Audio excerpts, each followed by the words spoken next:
കുറേ നാളായി ഒരു ഫേസ് പാക്ക് ഇവിടെ ഷെയർ ചെയ്തിട്ട്. അപ്പോൾ ഒന്ന് പരീക്ഷിച്ച് നോക്കി എനിക്ക് വളരെ എഫക്റ്റീവായിട്ട് തോന്നിയിട്ടുള്ള ഒരു ഫേസ് പാക്കാണ് എന്ന് നിങ്ങളായിട്ട് ഞാൻ ഷെയർ ചെയ്യാൻ പോകുന്നത്. അപ്പോൾ വളരെ ഈസി ആയിട്ടുള്ളൊരു ഫേസ് പാക്കാണ്. വെറും രണ്ട് ഇൻഗ്രീഡിയൻസ് മാത്രം മതി. അത് നമ്മുടെ കയ്യിൽ എപ്പോഴും ഉള്ള ഇൻഗ്രീഡിയൻസ് ആണ്. സ്കിന്ന് നന്നായിട്ട് ബ്രൈറ്റ് ആവാനും പിന്നെ ആൻറ്റി ഏജിങ്ങിന് അതേപോലെ സൺ ടാൻ ഉണ്ടെങ്കിൽ അതൊക്കെ മാറാനൊക്കെ ആയിട്ടുള്ള ഒരു സിംഗിൾ ഫേസ് പാക്കാണ്. അപ്പോൾ അത് എന്താണെന്ന് നമുക്ക് നോക്കാം. അപ്പോൾ ആദ്യം ഇതിന് നമുക്ക് വേണ്ടത് മുട്ടയുടെ വെള്ളയാണ്. അപ്പോൾ ഒരു വലിയ മുട്ട തന്നെ എനിക്ക് കിട്ടി. അപ്പോൾ ആ മുട്ടയുടെ വെള്ള ഫുള്ളായിട്ട് എടുത്തു. എന്നിട്ട് അതിലേക്ക് ഒരു സ്പൂണ് നല്ല നൈസായിട്ടുള്ള അരിപ്പൊടിയാണ്. അതായത് സാധാരണ നമ്മൾ ഈ പത്തിരിക്ക് ഇടിയപ്പത്തിനൊക്കെ പൊടിക്കില്ലേ നല്ല നൈസായിട്ട്, അപ്പോൾ അതുപോലെ നല്ല നൈസായിട്ടുള്ള അരിപ്പൊടിയാണ് ഞാനിവിടെ എടുത്തിട്ടുള്ളത്. അപ്പോൾ ഒരു സ്പൂണും കൂടി അതിലേക്ക് ചേർത്തിട്ട് ഇത് നന്നായിട്ടൊന്ന് മിക്സ് ആവണം. അപ്പോൾ ആ മുട്ടയുടെ വെള്ളയും അരിപ്പൊടിയും രണ്ടും കൂടി മിക്സ് ആവാൻ കുറച്ച് സമയമാവും. അപ്പോൾ നന്നായിട്ടൊന്ന് മിക്സ് ചെയ്ത് എടുക്കണം. അപ്പോൾ ഇതിൻ്റെ കൂടെ വേണമെങ്കിൽ നിങ്ങൾക്ക് കുറച്ച് ഹണിയും കൂടിയും ചേർക്കാം, ഓപ്ഷണലാണ്. പക്ഷേ ഞാൻ ഹണി ചേർത്തിട്ടില്ല. ഞാൻ മുട്ടയുടെ വെള്ളയും അരിപ്പൊടി മാത്രമേ ഞാൻ എടുത്തിട്ടുള്ളൂ. അപ്പോൾ ഈ ഒരു ഫേസ് പാക്ക് എന്ന് പറഞ്ഞാൽ ഇത് 2 ദിവസത്തേക്ക് വെക്കാം, അതിലും കൂടുതൽ വെക്കേണ്ട. അതായത് ഇപ്പോൾ ഇന്നും നാളെയും യൂസ് ചെയ്യാനായിട്ട് നമുക്കിത് ഒന്നിച്ചുണ്ടാക്കി വെക്കാം. എന്നിട്ട് നമുക്കിത് മുഖത്ത് നന്നായിട്ട് അപ്ലൈ ചെയ്യണം. അധികം തിക്കായിട്ട് വരില്ല, കാരണം ഇത് മുട്ടയുടെ വെള്ളയായ കാരണം തിക്കായിട്ട് നമുക്ക് അപ്ലൈ ചെയ്യാൻ പറ്റില്ല. എന്നാലും നന്നായിട്ട് മുഖത്തും കഴുത്തിലും നമുക്ക് അപ്ലൈ ചെയ്യാം. കഴുത്തിൻ്റെ ഫ്രണ്ടിലും ബാക്കിലൊക്കെ അപ്ലൈ ചെയ്യാൻ പറ്റും.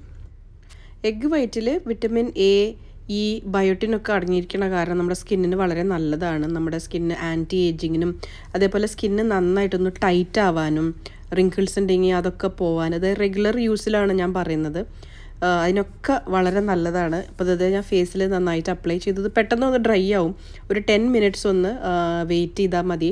നമ്മളധികം സംസാരിക്കാനോ ഒന്നും പാടില്ല, കാരണം ഇത് ടൈറ്റ് ആവും. അപ്പോൾ അത് അങ്ങനെയുള്ള സമയത്ത് റിങ്കിൾസ് വരാൻ സാധ്യതയുണ്ട്. അപ്പോൾ അത് നല്ല ഡ്രൈ ആയി നല്ല ടൈറ്റായിട്ടുണ്ട്.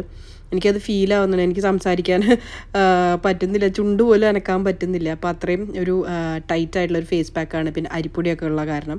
അപ്പോൾ അതുകൊണ്ട് കുറച്ച് നമ്മൾ വാഷ് ചെയ്യുന്ന സമയത്ത് കുറച്ച് വെള്ളമൊന്ന് ഫേസിൽ സ്പ്ലാഷ് ചെയ്തിട്ട് നന്നായിട്ടൊന്ന് സ്ക്രബ് ചെയ്തിട്ട് വേണം വാഷ് ചെയ്യാൻ. അപ്പോൾ അത് വാഷ് ചെയ്തതിന് ശേഷമാണ് ഫേസ് നന്നായിട്ടൊരു ബ്രൈറ്റായിട്ട് ഉള്ള പോലെ നമുക്ക് തോന്നുന്നത്. നമുക്ക് ഡെയിലി യൂസ് ചെയ്യാം, ഒരു കുഴപ്പമില്ല.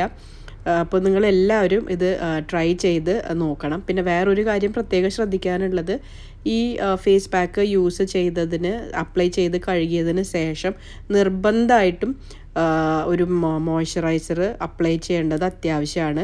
പിന്നെ അത് കഴിഞ്ഞിട്ട് ഈ ഫേസ് പാക്ക് ഇട്ട് നമ്മൾ പുറത്തൊക്കെ പോകുന്ന സമയത്ത് ഒരു സൺസ്ക്രീനും കൂടിയും യൂസ് ചെയ്യാൻ നമ്മൾ ട്രൈ ചെയ്യണം. അപ്പോൾ ഇത് സമ്മർ ടൈം ആയ കാരണം ഇപ്പോൾ ഞാൻ യൂസ് ചെയ്യുന്നത് ഒരു ജെൽ ബേസ്ഡ് മോയ്സ്ചറൈസറാണ്. ഇത് ലോറിയലിൻ്റെ ഹൈഡ്രാ ജീനിയസ് എന്ന് പറഞ്ഞ് അലോവേരയൊക്കെ ഉള്ള ഒരു ജെൽ ബേസ്ഡ് മോയ്സ്ചറൈസറാണ്. അപ്പോൾ ഈ വേനൽക്കാലത്ത് സമ്മർ ടൈമിലൊക്കെ വളരെ വെള്ളത്തിൻ്റെ കണ്ടൻറ്റ് കുറയും. അപ്പോൾ ഒരു ജെൽ ബേസ്ഡ് അല്ലെങ്കിൽ വാട്ടർ ബേസ്ഡ് മോയ്സ്ചറൈസർ യൂസ് ചെയ്യുന്നത് നല്ലതാണ്. അപ്പോൾ നിങ്ങളെല്ലാവരും ഇതൊന്ന് പരീക്ഷിച്ച് നോക്കിയിട്ട് എനിക്ക് കമൻസിൽ അറിയിക്കണം. അപ്പോൾ വീണ്ടും നമുക്ക് അടുത്തൊരു വീഡിയോയിൽ ഇപ്പോൾ എല്ലാവർക്കും യൂസ്ഫുൾ ആയിട്ടുള്ളൊരു വീഡിയോ ആയിട്ട് നമുക്ക് കാണാം. Till then take care and bye bye.